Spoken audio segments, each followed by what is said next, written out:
what's up, Cine folks? We are back. Welcome back to the Classics, the cinematic movie podcast that takes you back to the iconic films of 20 years ago, now officially on Spotify, adding to the big three, Spotify, iTunes, iHeartRadio. I am your guy, Jay Alonso, and with me is my partner in crime, Dave Danger Neff. What's going on, partner? How are you? Oh, man, it's been a pretty good week. It's been a long week. Yeah, it kind of has. It's like I'm getting right back into swinging things with work, and that's been awful. So it's like this is my I got my beer ready for after this show, just so I can relax and whatnot. Yeah, you got your Stella Artois. I am very much a Stella fan. Gotcha. I'm very classy. I ain't gonna lie. So work's good. yeah, it's great, phenomenal. How about you? How's work? Work's been going pretty well. Can't complain, But I'm definitely looking more so forward to this weekend because we have stuff we're gonna catch. Yes. Mission Impossible drops this weekend. And Teen Titans Go, baby. And Teen Titans Go. Lil Yachty's in it. I'm not sure how I felt about that, but Will Arnaz, BoJack Horseman's in it. Yes. He's not actually BoJack Horseman, but that's how I'm picturing Slade Wilson's going to be. Yes. A lot of things went down in the movie atmosphere, the Hollywood industry over the past couple of days. Yeah.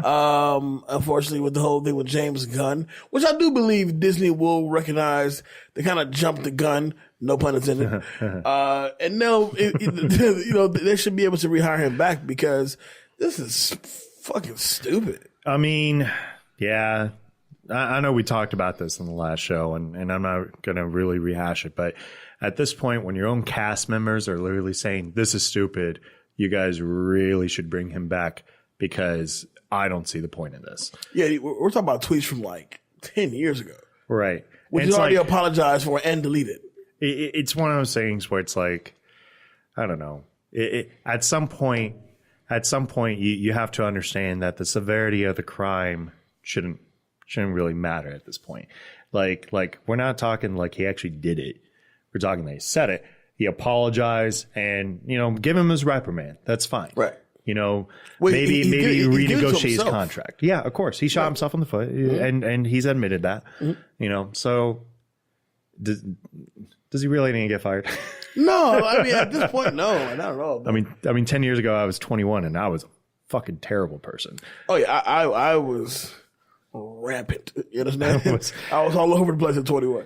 But Comic-Con happened this past week. Oh, God. Yes. Oh, man. And really, it's Comic-Con. It's Comic-Con that is going to lead us into our trailer talk before we get to our main conversation. Once again, rest in peace to John Schnepp. Collider Video did a beautiful tribute video to him over the weekend.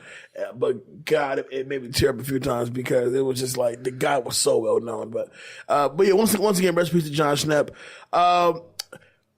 Warner Brothers showed up and showed the fuck out.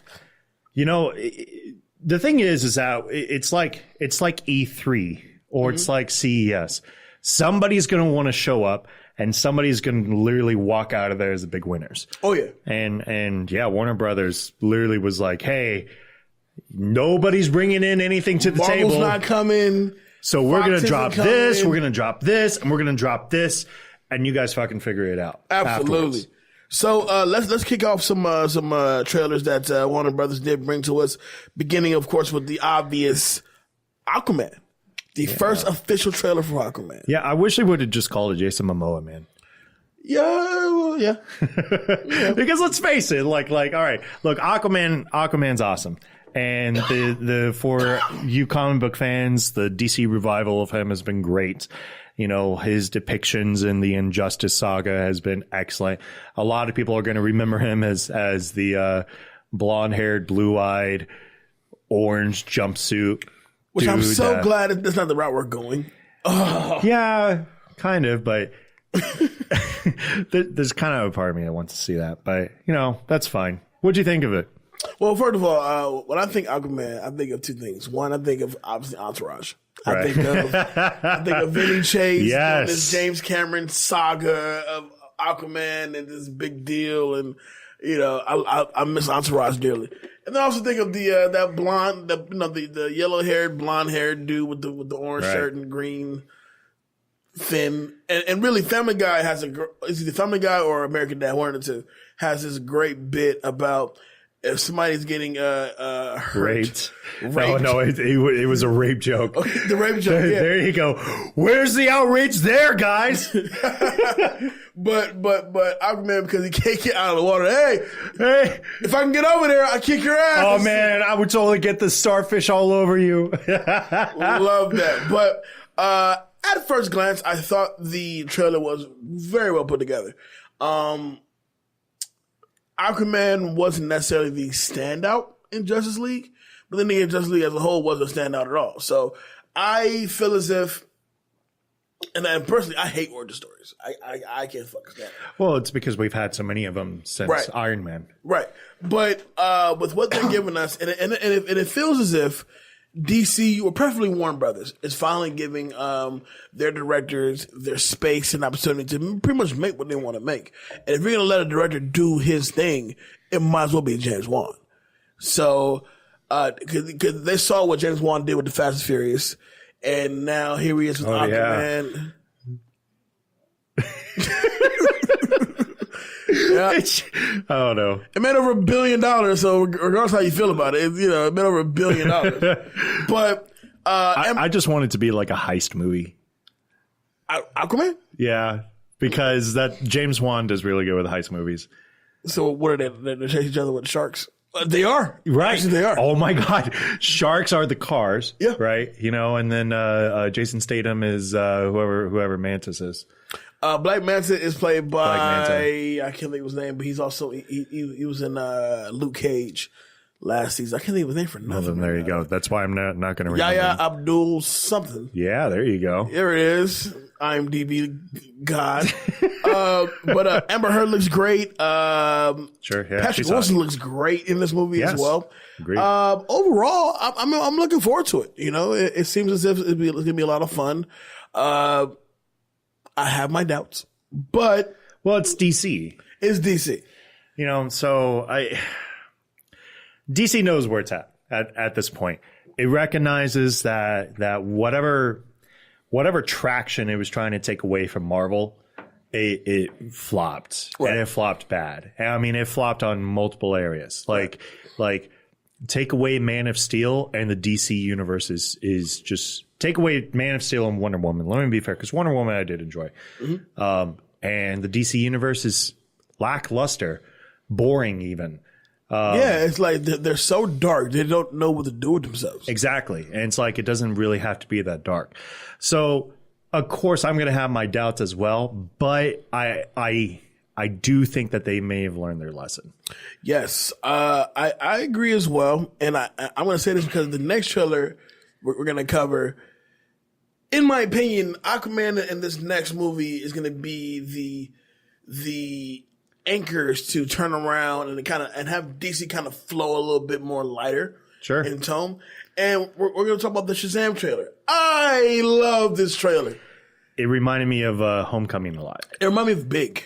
Yeah. It reminds me a lot of you know Big. what? That is a great comparison. Yeah. Wonderful comparison. I like many, know nothing about Shazam. Know absolute nothing about Shazam. Except the fact as a little kid, you say Shazam, he's a big person, and that's about the gist of it. But what the trailer does for me is it does give you that big feeling, but at the same time, he is a 13-year-old kid, and when he says Shazam, he becomes an adult, but still with that kid mentality. Right. So I love how the trailer plays as if he's still a kid, having fun as this grown ass man, and Zachary Levi looks great. Djimon Hounsou plays the wizard, and for what I've seen, I thoroughly enjoyed it. I agree. I'm totally into this, by the way.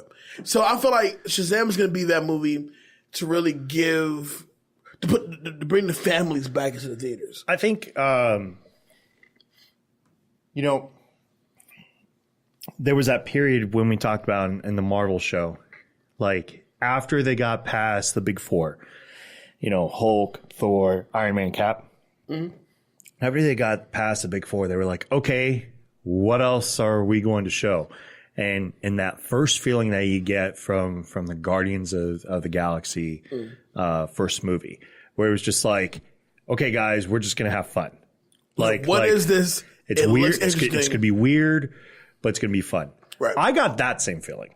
And that's why I'm kind of hoping with this movie that this kind of becomes that real turning point, that real anchor, and for them to recognize that, hey, not everything in the world is so dark and bleak and that's what this trailer, of all caps. This trailer really does give you that feeling like not everything needs to be super duper serious. I know. You know, and the sun does eventually shine. What serious comics? Honestly, tell me an actual serious comic that is that much better than a lot of the fun ones. And it's like a lot of people are going to say like Killing Joke, right? Is one of the first one that comes out. Dark Knight Returns is another one. Those Vertigo fans, Watchmen, which I would agree. But some of the best stories I hear is like, I'm a superhero. Look at some of the dumb stuff I can just do. Right. Why? Because I can just do this and it's fun and I can be silly and I can have fun doing this. Like, oh, your phone is charged. Yeah, your phone is charged. That exact scene. Right. I love that scene. It's like, yes, thank you. Like, oh my God, like my phone is dying right now. I would love for it to get zapped by lightning, but then it would ruin my Pokemon Go game. So. Yeah, well, no, he said your phone is charged for one, and the other one, he pretty much he blew it up because he doesn't know. It's great. So yeah, no, I'm down. And, the final trailer that we're going to discuss. Switching gears, getting out of DC land. Getting out of superheroes a little bit. But we're God, still... I love this fucking trailer so much. Go ahead, introduce it. You know, when this first movie was first reintroduced, the last time that they had a similar movie was back in 1998. and Starring Matthew Broderick. Jean Reno. And P. Diddy was on the soundtrack. Like that movie was okay. Like I actually, when I rewatched it, I was like, yeah, this is still bad, but it's not as terrible as people make it sound. It's really, really cheesy. Of course. But what it is like, for that era, it's like, this kind of works, I guess. Sure. In 1998 land, that works. Nowadays, no. It's like Jurassic Park in New York. Right, exactly. Mm-hmm. So of course they did the remake, and the remake was relatively successful. Mm-hmm. They made a lot of fucking mistakes with it that drives me nuts now that I think about it. But at the end of the day, I still like the movie. Right. And of course, I'm talking about the sequel now to Godzilla versus the King of the Monsters. Is that what it's called? Godzilla, King of the Monsters. Yep. King of the Monsters. And you get the introduction of Mothra. Yep. You get the introduction of King Ghidorah. And it looks good. Oh man, it's just so pleasant. One of the biggest issues with that first 2014 Godzilla was that Godzilla wasn't in it hardly. Until like the third act. Right. And you got mainly you got the villain monsters, which they were fine, but fuck man, like we want to see some action. That we didn't go to pay to see Kick-Ass run around and try to army shit up against these monsters. I want to see Godzilla. Right, exactly. And I know in an interview, the filmmakers actually addressed that. And they said, we recognize the mistakes. We're going to fix that. The other mistake that they made was kill Bryan Cranston. Yeah, it's different. Because who the fuck wants Kick-Ass over Bryan Cranston? It's Bryan Cranston. Anyways. What do you think? One of the beautiful things about this trailer, and I think this is what a trailer is supposed to do. Like, first of all, visually, you can practically pause it on any. Oh, it's gorgeous. Any moment, and that's a fucking wall art. You know what? You saw Annihilation, right? I did. That was beautiful. It was a beautifully done movie, and there were scenes of it, just very little bit, and obviously there's a lot more monsters in it than it is in Annihilation, but there were some aesthetically gorgeous looking shots in this. And that's going to be super key for this because a lot of times, what happens with Godzilla? Like, oh, you get the tail. You get, his legs went over that way. Where you get the cheesy Japanese. No. You get that in the 1998 Godzilla. This one's like, listen, Godzilla, I'm here. Look at my face. I'm wrecking shit. Watch me do me. His introduction, he just like shoots his beam up into the air. You know, like he's fucking Freddie Mercury. Like, ah! But I love the fact that almost every other frame, you can practically pause, screenshot it, and that could be like a picture on the wall. Yeah. Mothra looks fucking awesome. He does. Oh my God. King Ghidorah, I cannot wait till that first real shot. King Ghidorah. Because they had that smoky scene and you see the three heads. Oh God, it's going to be great. All three of these movies do come out in 2019. I think Godzilla's April. Shazam. Aquaman is this year in December. December, yep. December, I want to say December 10th. I think it's 21st. Yeah. I think it's towards Christmas. It's close to Christmas, yeah. And Shazam drops May 2019. But that's enough about the movie news. Why don't we go ahead and discuss this phenomenal movie that we're about to talk about? So this movie, and forgive me, Dave, I had to apologize to you because we were supposed to shoot this yesterday, and I had so much going on, and I knew to watch this movie required a lot of time. Yes. This is probably hands down the longest running movie we've had to cover on the show yet. And that's why this is a 2-hour show, guys. I'm just kidding. The hell it is. But when I finally sat down and I put it on, I was just like, fuck, this movie's good. This is a really good movie. Hands down, probably one of the best, if not the best, war epic I'd ever seen.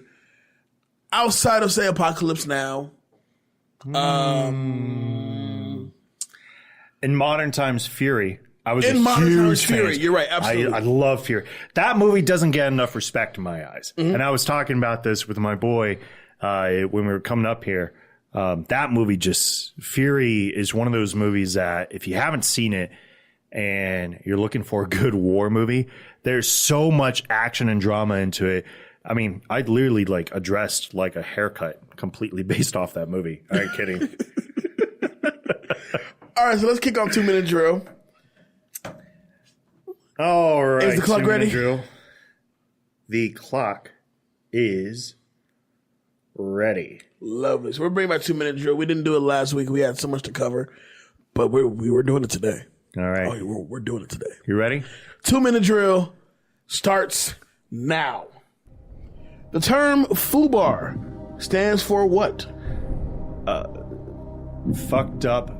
Barely army ready. No. 2. I don't know that the last two. Fucked up something. Fucked up beyond all recognition. Beyond all recognition, yeah. What company does Captain Miller belong to? Shit. Okay. I knew I had that one too. Damn it. Captain Miller belongs to 3, 2. 2nd Ranger Battalion? Nope. Charlie Company. Shit on a stick. Hovarth is seen collecting dirt from France. When he puts it in his bag, what other country's dirt has he collected? Italy. Mm-hmm. And it just says Africa, but that would actually be Morocco. Oh, you're good. All right. Okay. What sector of Omaha Beach did Captain Miller go ashore on D-Day? What sector? What sector? There's an actual sector. Because they keep... Sector 3. No. 2, 1. It's Dog Green. Dog Green? Because there's a specific sector that they keep saying, Dog Green is clear! And they start throwing people into that area. Go ahead. Okay. All right. So, opening scene with the... so here we go. Opening scene at Omaha Beach takes place on what day? What's the date? Of D-Day? Of Omaha Beach, yes. June 6, 1944. You're good. I have to know that. Which beach did Peter Ryan die on?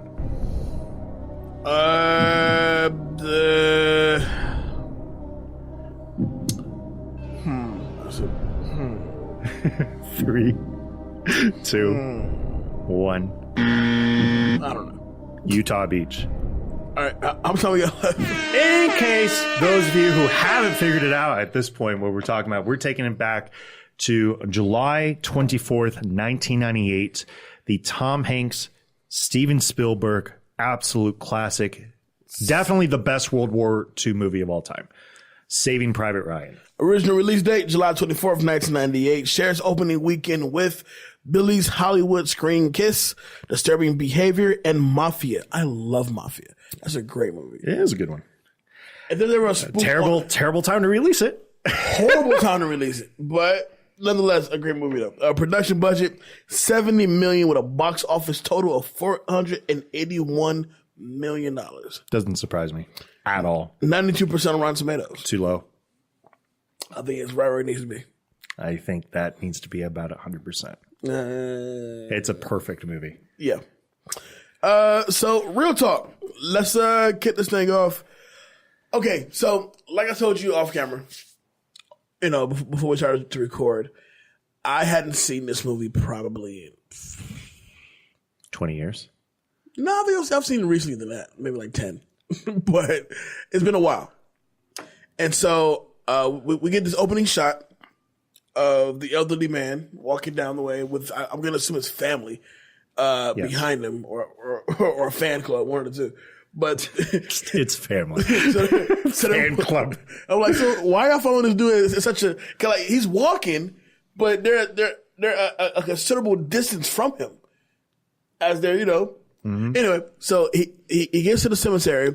He breaks down crying. Clearly, this is Matt Damon as an old man. We got that.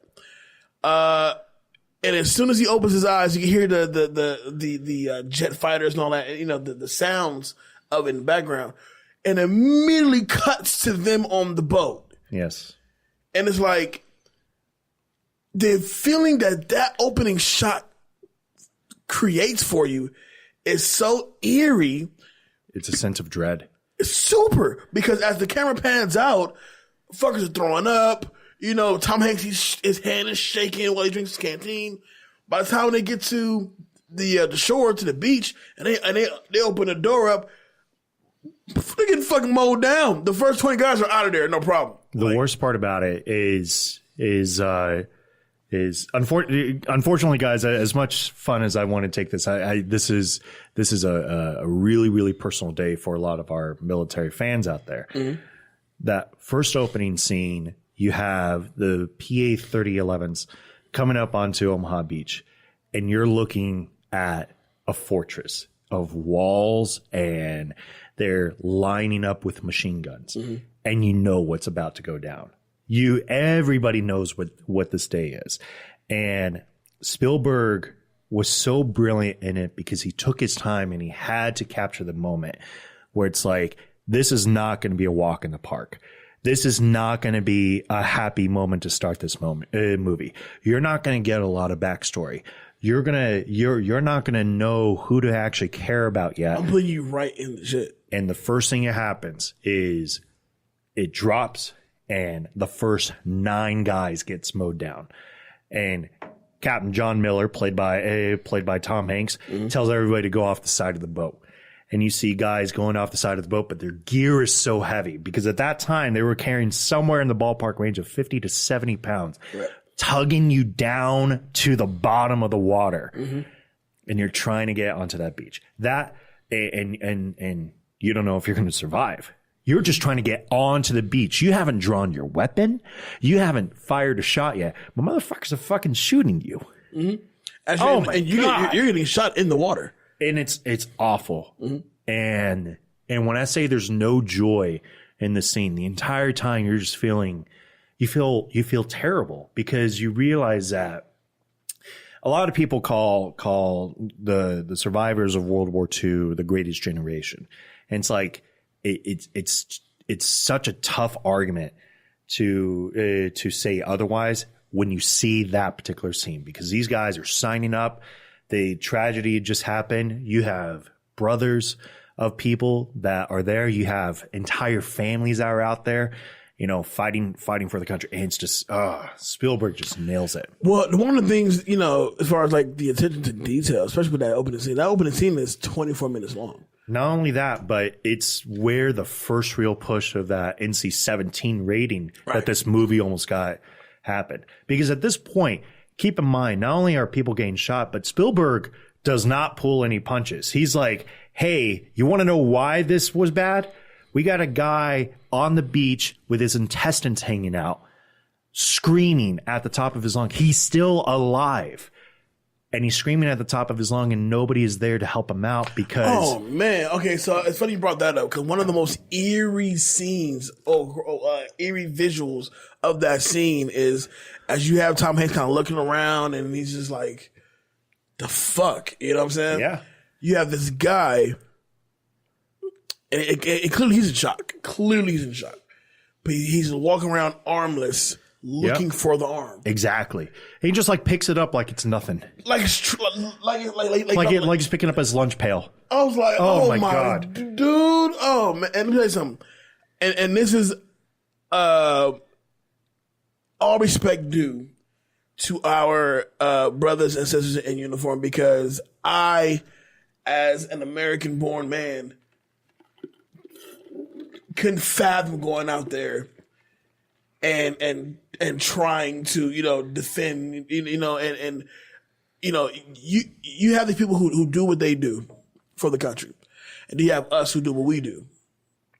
Not for the country. Not for the country. For the paycheck. But at the same time, though, it's the utmost respect. Absolutely. Because you strap up and you do go out there and you do fight that good fight, and nobody knows what you endure except you. And all we really have is, you know, the stories that, you know, you come back. God willing, you do come back. That's what we want.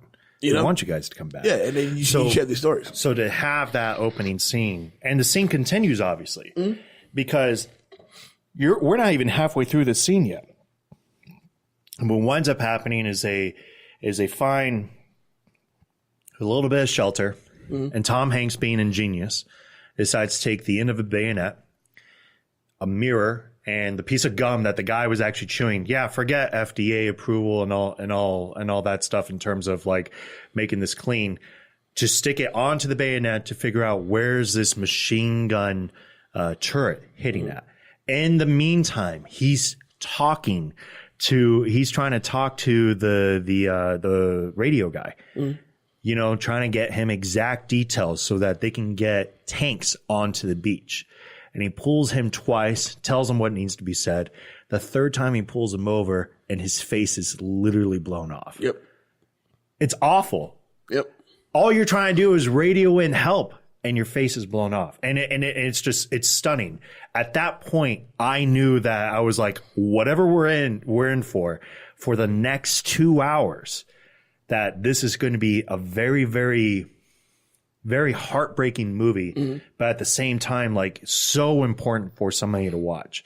People need to understand that in our country, a lot of people had to make sacrifices. Right. My grandparents did.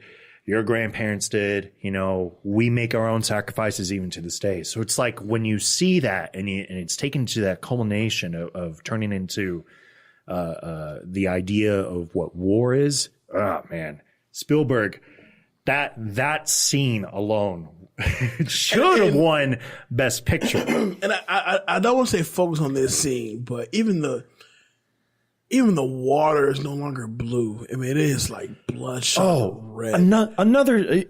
I don't like talking about this, but you get the Tom Hanks recognizing what was wrong before he hits the beach. He grabs his helmet, and it's just drenched with water, and the water is red. Yeah, and he goes and he puts it on, and you see the water stained with blood now, just kind of pouring on his head.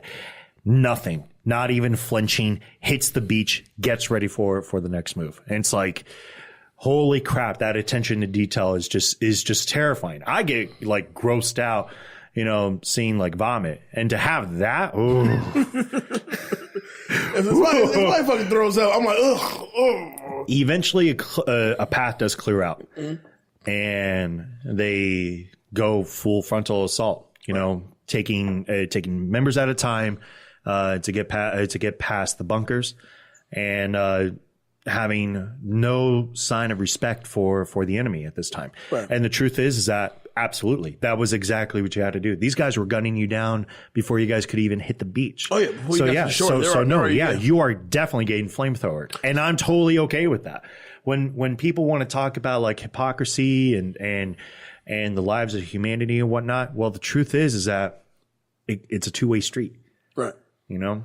So speaking of Bryan Cranston, BC. Yes. I had no idea, completely forgot he's even in this fucking movie. I actually did remember. Oh my God. So in DC, at the U.S. War Department, George Marshall, General George Marshall, he does learn that 3 of the 4 brothers of the Ryan family were actually killed in action. Of the brothers, the 4th one, named James, is with the 101st? Yes. 101st Airborne Division. 101st Airborne that was supposed to land in Neuville, France. They were in Normandy. So in Normandy. Well, no, that's where his brothers were. Right. 2 of the brothers were in Normandy. The other brother was killed in... he was killed in... Utah. Because I said that. That's true. Yeah. So now... in Utah Beach. So this now becomes a rescue mission to find Private Ryan. There is a bit of a true story on this, right? Mm-hmm. In the past, it used to be there used to be this policy in the military, and excuse me, it's very likely that this is still a policy in the military, where there has to be a survivor of the family. If all your brothers and sisters are killed, you have to get pulled from immediate danger, and you're basically discharged almost immediately afterwards. This started back in the Civil War. Mm-hmm. Historian buffs, sorry, don't really remember that. But it started back in the Civil War, and it just kind of became this thing. So, of course, what winds up happening is the order comes down for a platoon of 8 guys to go out and find James Ryan of Iowa, James Francis Ryan of Iowa, and to bring him home. 3 days after D-Day, I know Captain Miller receives the orders to find Ryan, bring him back. He chooses the 6 men from his company, Horvath, played by Tom Sizemore. Yes. In all of his smoke 'em up days, Private First Class, is it Reuben? Reuben. And that's Duvall. What's his name? What's his last name? I'm drawing a blank. I can see his face. I can't think of his name for nothing. It's Edward Burns. There we go. Caparzo, played by Vin Diesel. Right. Vin Diesel in this movie. Vin is in this movie. Yes. That's very young Vin. And then Mellish and Jackson. Mellish is played by Giovanni Ribisi. And then Jackson is played by, I know the actor's name because he was in 7 Pounds also. Yes. Unfortunately, Barry Pepper. He was also in Power. Barry Pepper, yeah. Yeah. Barry Pepper, and then he had the medic Wade, and then Upham. Upham. Yeah. Yeah. So they move out to Newville, where they meet a squad of 101st. Engaged. Wait, hold on. Who's the captain played by? Paul fucking Giamatti. Holy shit, you're right. Oh my God, I forgot all about that part. Oh my God. Because he kept complaining about his ankles because he had his mother's ankles and he can't move that well. And this movie has so many stars in it. Like either the ones who are just kind of like breaking out, or they've been around for a long time. Of course. Tom Sizemore gets top billing, by the way. With something you probably never see again. No, you won't. But so they locate Private Ryan's they locate a Private Ryan, but it's not the right one. Right. So hold on, because there's a little bit of information before that. Mm-hmm. They meet Giamatti's group. Giamatti has to basically go around, and his captain is away at that time, and they need to kind of zigzag their way through this town to kind of get there. There's this a little bit of a funny scene, but incredibly gets terrifying, where Giamatti literally sits down and a plank, a board plank hits his back wall right behind him, where a whole platoon of Germans is just like sitting there. And that's the first real sense of dread that you had for the company. Right. Because you're sitting there and you're like, oh, this is going to get really bad. They all get gunned down by the said captain, who's actually played by Ted Danson from Cheers. Wait, whoa. Yeah. Whoa, you mean to tell me I watched a movie and Ted Danson, I didn't even notice he's even in this? Yeah, he's totally the captain. Of the Germans? Not the Germans, of Giamatti's group. Whoa! I missed that completely. No, he because it's so unlike him. But no, it totally was him. Ted Danson. No, it's Ted Danson. It's Danson. Ted Danson from Cheers. The Chin himself. All right. The Chin himself. All right. And tells them orders to go to starts with the Vanille. I think it's Vanille. Regardless, Ramil? Ramil. I'm sorry, Ramil. Mm-hmm. Because that's where they thought that Ryan was going to be at. Right. In the process of doing so, Carpazzo, seeing a little girl that's trying to be pushed off from a French family. Mm-hmm. Goes and takes her after being told not to by the captain. And he takes her because he looks like his niece, and he gets gunned down. He gets killed. Yes. He gets killed by the sniper. Who's then killed by Jackson? Of course, he's killed by the other sniper, Jackson. Mm-hmm. And that's when you finally get that's when you first get that reality of wow, like, here's how terrifying it is, because he pulls out a note and he says, "Give this to my father. I got blood all over it. Mellish, make a copy of this. Give this to my father." That's how you said goodbye back then. There was no text message. There was no email. You had a letter that was delivered from somebody else to say he didn't make it. You got a general that shows up at your dad's porch to basically say folded flag with a folded flag, and that's it. Wow. That's stunning. Like thinking about that and realizing that emotion. It's something that Spielberg thrived on. So they get to Vanille. A whole bunch of injured is there. Mellish is doing what he can to basically help out who's there. There's another actor that I can't think of his name right now. That's Farina. Yeah, the mousy kind of guy. He's in a couple things. Yeah, a bunch of it. Right. And the first truly humorous scene comes out where they see a now deaf actor, a deaf soldier. No, I said actor. It's a deaf soldier, and they're trying to get the information about where this Ryan is at. Mm-hmm. And they finally meet up with that troop, and that Ryan. They basically said, "You're going home. Your brothers have been killed." Right. But come to find out, it's the wrong Ryan. Wrong Ryan. And suddenly that guy is like, "I really want to go home. I really want to see my family now." And it's like, okay, yeah, it's a little funny, but it's like, yeah, like it can happen just like yeah, that. we'll see, we all do, bro. But Exactly. Right now, you're not the one who we're looking for. So, and at this point, the question was the number one question that was asked at this point is, why is the idea of 8 men going out of their way to save one guy was more important than the lives of the 8 men? That's what really makes you question a lot of the, not saying the validity of the story, but more so like, why is this one person, his importance of bringing him home alive is more important than, say, Carpuzzo, or say the first tornado mowed down coming off the boat. You know what I'm saying? Like, do you know why? No, you tell me. It's because it's the mission. Simple as that. It's as simple as that. It's if the military has asked you to go out of your way to save this one person's life, then that's what the mission is. But the mission is that if them saving Ryan gets them closer to going home, then that's what you do. And that's exactly the mentality that was supposed to be instilled back then. Right. It's not that he's that much more important. It's that this is an opportunity for you guys to try to get home. So, speak on this one. Miller decides to neutralize a German machine gun position at a radar station. Right. This was incredibly controversial. Yeah, I remember this scene actually. Despite his men's misgivings, if you will.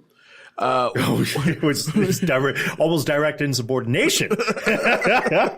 Wade gets killed in the skirmish. Yes, Giovanni Ribisi, who is the medic of the group, does get killed. It was an incredibly difficult decision to make. Yes, it was.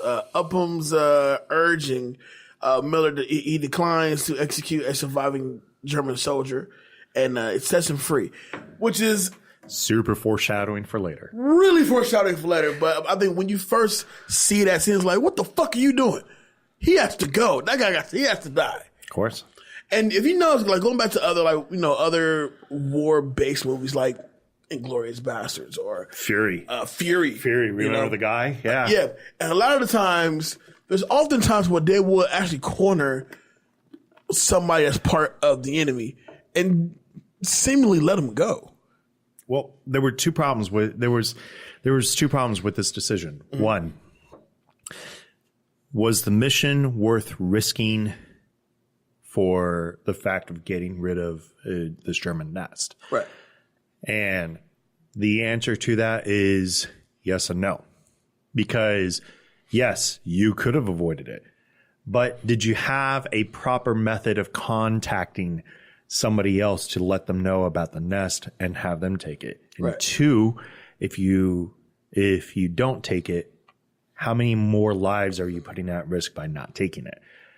Again, it's these philosophical war questions that Spielberg just throws in there that it kind of has to make you think a little bit. And the truth is that it costs the life of at least one man, foreshadowing for later, obviously. Mm-hmm. And the decision to let the German go, he's a POW, but they have no method of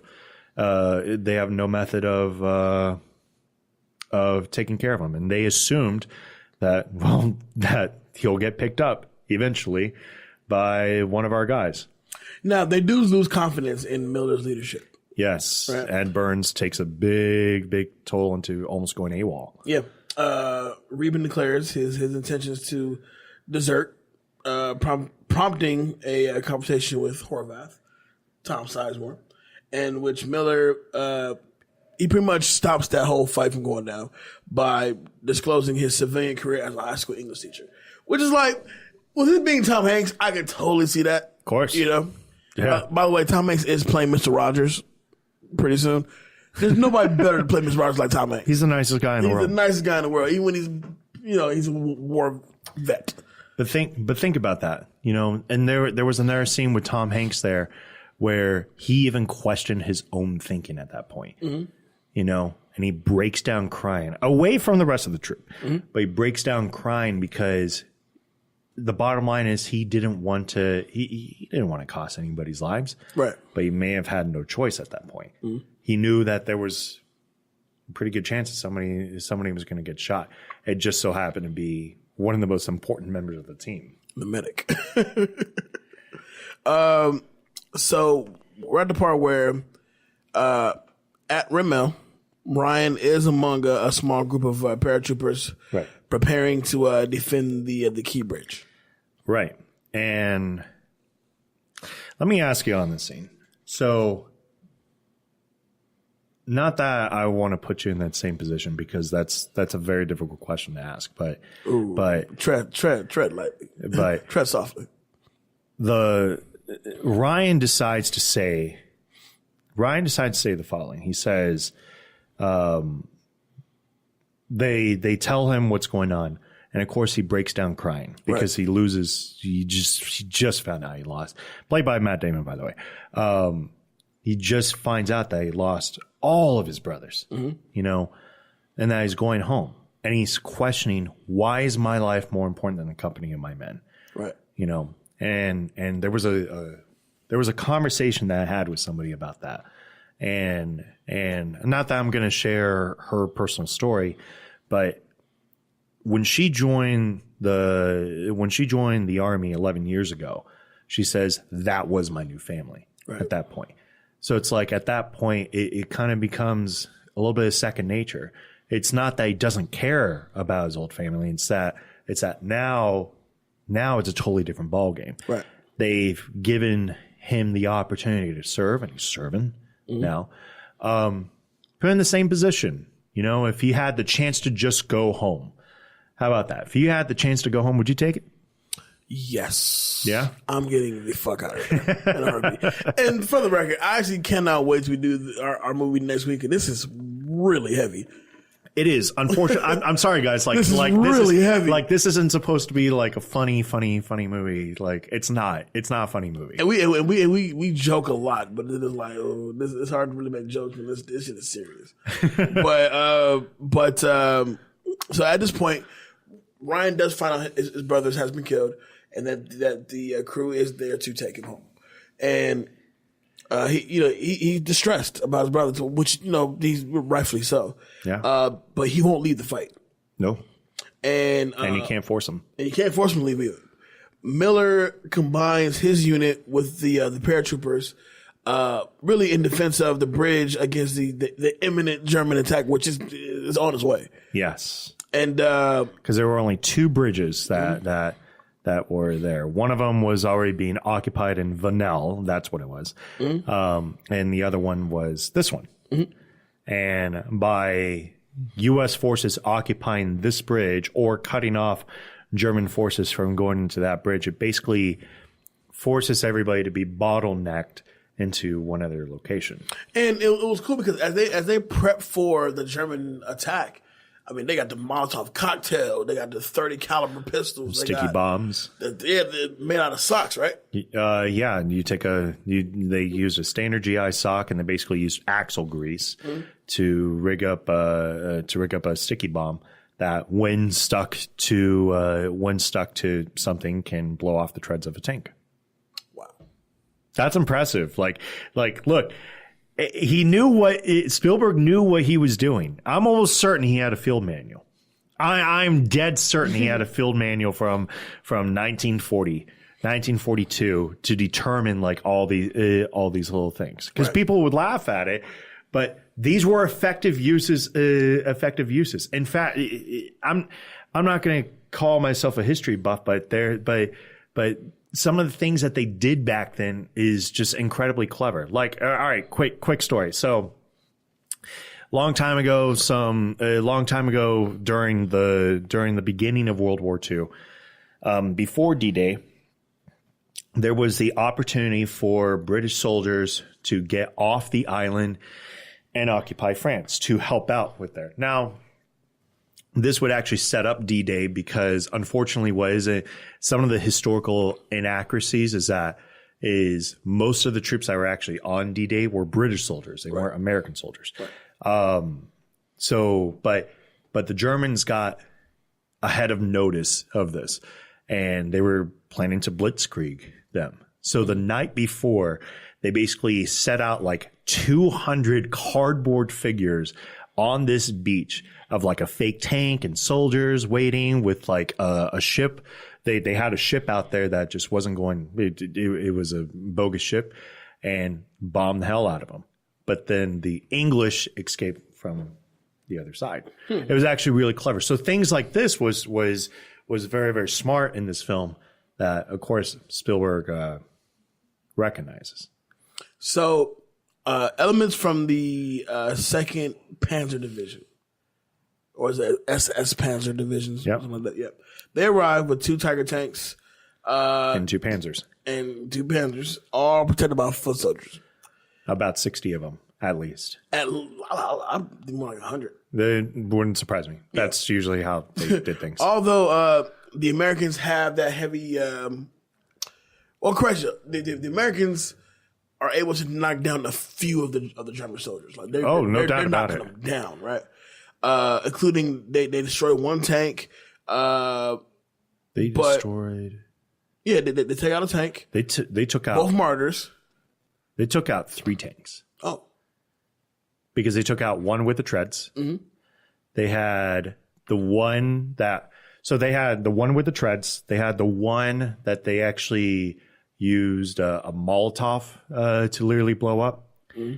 And then, well, the third one was the Panzer, so that doesn't count. Right. Along with that, Jackson, Mellish, and Horvath are killed. Yes. While Upham is immobilized by fear.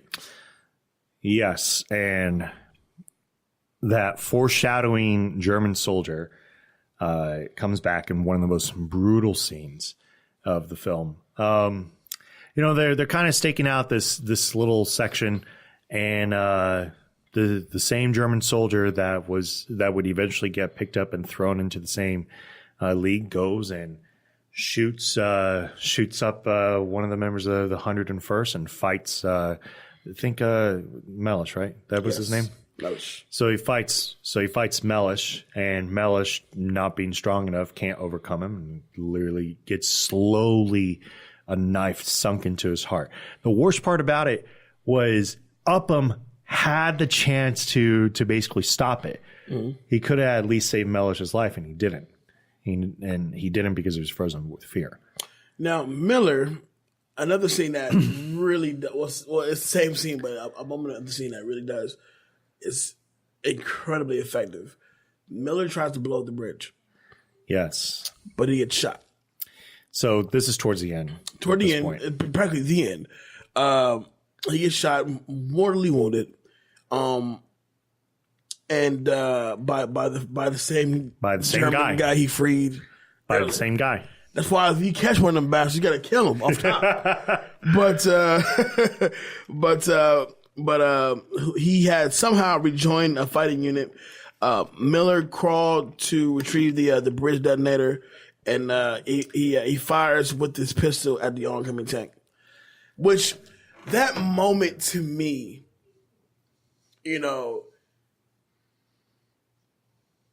the way that he goes about that part, and at this point when he's aiming the gun at the tank, and Thomas has this whole like lifeless look on his face, like he knows for a fact I'm not getting out of here alive. Right. Like I'm not getting out of here alive for sure. So he sits there and he points the gun at the tank, just letting off shots. And that moment just felt like, the term war is hell. Yeah. It gives me goosebumps when I see that scene, you know what I mean? Because if there's anybody you're rooting for to at least make it out with Private Ryan, is Tom Hanks. Of course. But, as Horvath, he gets killed off, Jackson, Mellish, they're all getting killed off. A lot like Fury. They're all getting killed off. Like, dude, I need one of you guys to leave this beach, leave this country with somebody, And of all characters to survive, it's Ed Burns. It's Ed Burns. Yeah. But sometimes it's tough to say, but sometimes the duty to your country is more important than everything else in that case. And when you see that and recognize it and try to understand it, it is war is hell. Mm-hmm. But at the same time, it does give the vitality and human spirit. That sometimes at its worst, and that sometimes at its absolute best. And in that moment, it was at its absolute best. Yes. When Reedman and Ryan they recollect with Miller, and he utters his last words, and last words is earn it, James, earn this, earn this, earn it, earn it. earn exactly why we sacrificed our lives for you. Right. And at that point, it flash forwards. Back to the elderly vet from the beginning, which is obviously is Ryan. Right. And the grave he's standing over is actually Miller's. Yep. And he says, I never got the chance to thank you for that day. My family is here today because of the sacrifices that you guys made. And at that point, he turns to his wife and he says, tell me I'm good. Tell me I'm a good man. And at that point, I think she recognizes why coming to this cemetery, why it was so incredibly important for her. And the thing is that, like, my father was military. And he's like gung-ho military, you know? So it's like at that moment, I can kind of see it. You know, he's fought in wars. He was gone for moments of my life, you know? So it's like every time he went out there were moments where he was still there. Right. You know, he was still recognize that. This movie sparked a lot of controversy, but it also sparked a lot of remnant feelings for the survivors of World War II. You know, PTSD was really first starting to get discovered, like right at that time. And, you know, people had to go and speak to counselors and whatnot, but it also gave a very realistic sense. And it's why it's such an incredible movie. Right. Well, that's it. That's the movie. That's the movie. We promise the next movie is going to be so much more lighthearted. Oh, the next one going to be a Disney flick off top. Oh, shit. Because this movie was heavy. Not Disney flick, but we will promise something much lighthearted in tone. But Danger David Neff, who is getting your That Guy award? Captain John Miller. Captain John Miller. And the reason why is because Tom Hanks played the best role of his life. Yes. There is no chick in this movie. Well, there is, but not enough to really. Unfortunately, he's right. This movie did not really showcase the female side of that generation. And let me be fair, there was an absolutely huge contribution that they did during that time. I wish that would have been something that was expanded more.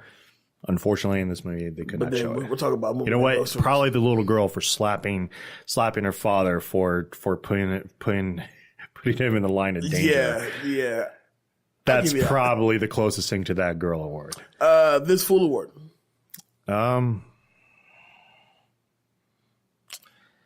In some ways, up them, but I also understand. I'm sorry. No, we're such on the same boat right now. It's ridiculous. All right, go ahead. Like, in some ways, up them, but I also understand. Mm-hmm. I can't. I don't know if I would have reacted differently if I was in his position. What are you cutting out?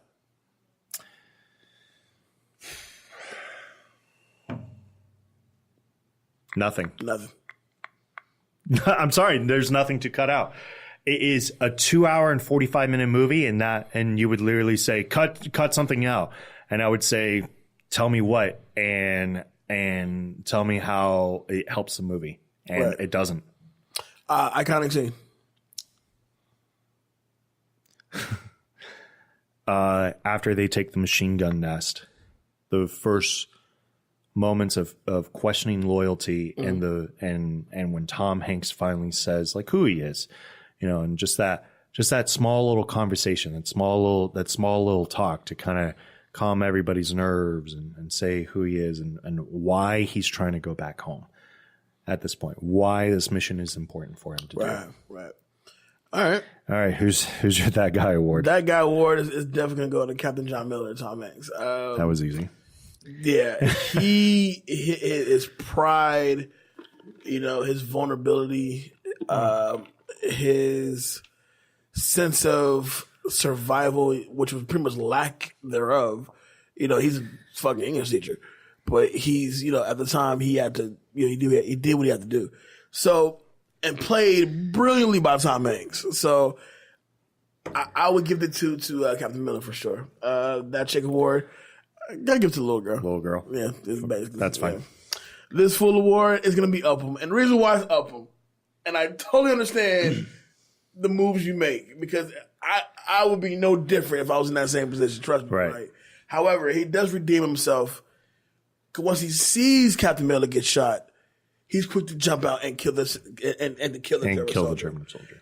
But so there is a small point of redemption, but still, you're also paying the ass for a good majority of this movie, though. But whatever. Cut that out. I'm with you. I wouldn't cut anything out.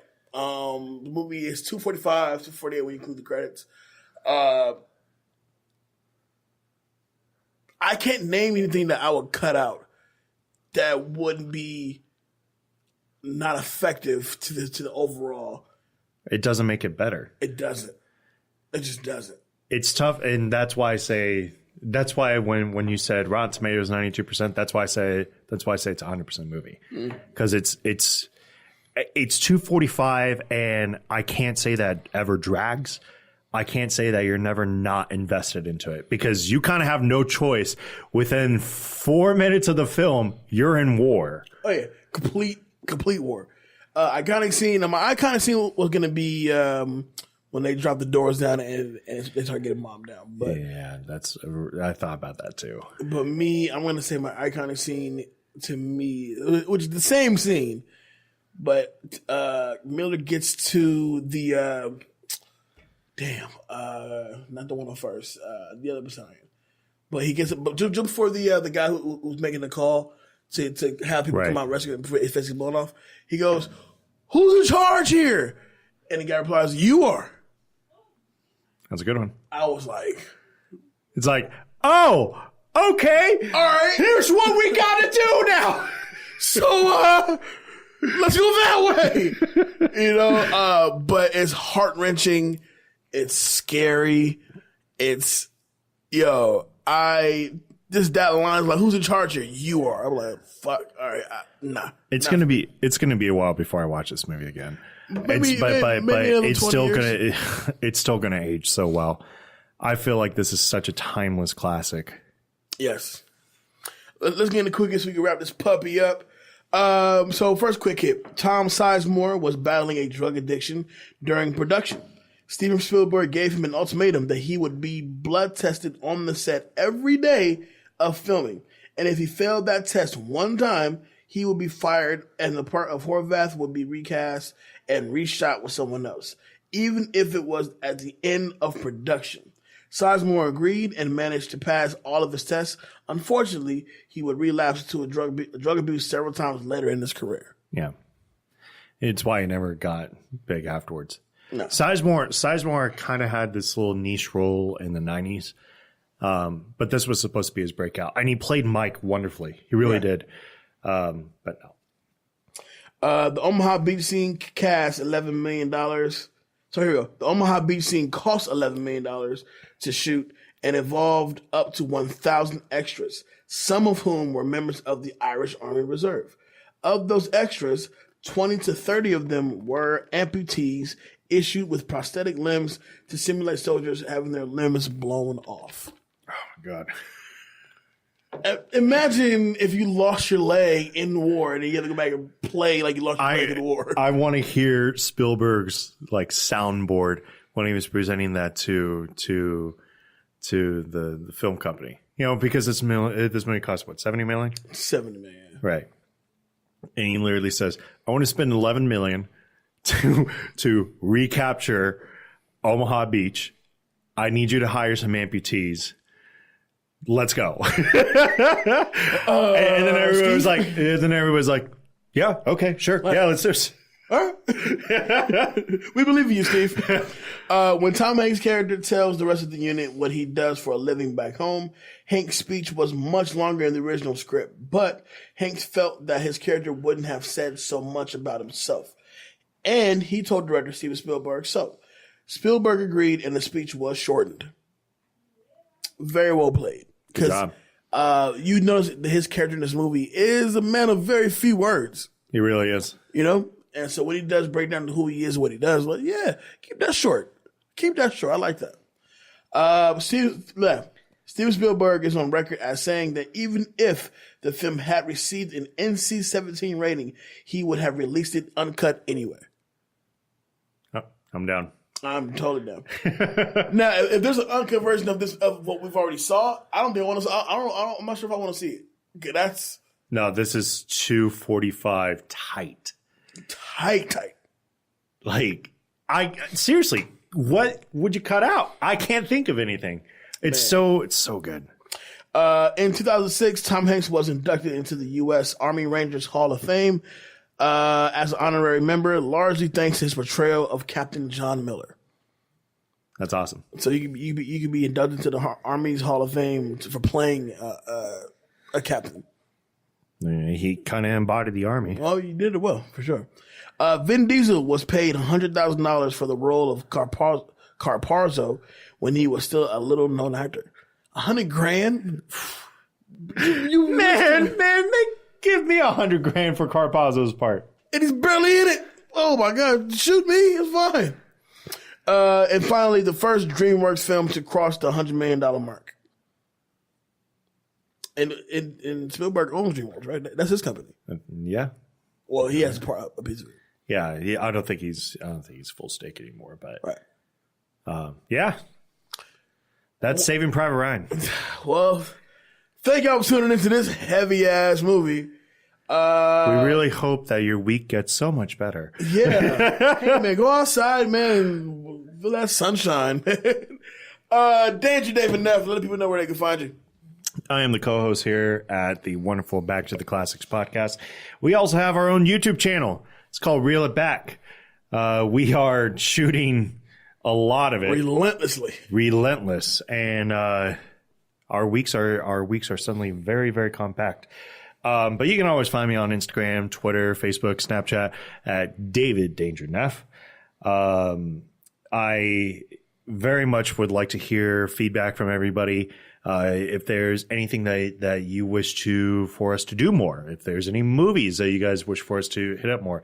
Somebody mentioned Delta Force. You ever saw that? Wow. Chuck Norris, Delta Force. Hey man, they had like this soundtrack to it. It was all like dun, dun, dun, dun, dun, dun, like super synth wave, Wow. whatever. But and there's and obviously there's a true story to that. But Chuck Norris. Yeah. Yeah. Yeah. Yeah. Yeah. Chuck Norris. Yeah. My co-host, Jay. Where can they find you, buddy? What's up? You can find me on all the social media. Simply at I am Jay Alonzo, Facebook, Instagram, Snapchat, and Twitter. You talk to me, I'll talk back. Of course, the Back to the Classics Movie Talk group on Facebook is up and popping. Go ahead, jump on in there and join the conversation. I've had people ask me recently, the last few weeks now, when are we doing another Super Throwback? The next Super Throwback is geared up for next month. Yes. For August. So look out for that. We won't say what it is yet, but trust me, after this heavy ass show for Saving Private Ryan, we have 2 weeks geared up of straight nutso fun comedic lighthearted stuff. Cannot wait for these next 2 weeks. We have a guest on next week as well. What else? Follow Back to Classics at BTTC Podcast on Instagram and Twitter. What am I missing? Reel It Back, like Dave said. We're shooting relentlessly. Got some stuff coming up. And yeah, this was heavy. I'm going to go outside and hug somebody. And you know me, man. I'm a hugger. Yeah. I'm going to watch something on Disney for sure. But with that being said, thank y'all once again. We love you guys so much. Don't forget to jump on to BeatNetworkOnline.com where you get the links to all the awesome shows we have here at Beat Network. Link in, subscribe. We appreciate you guys as always, our center folks. We will see y'all next week. I'm Jay Alonzo with my guy, David Danger Neff. Peace. See y'all next week. Peace.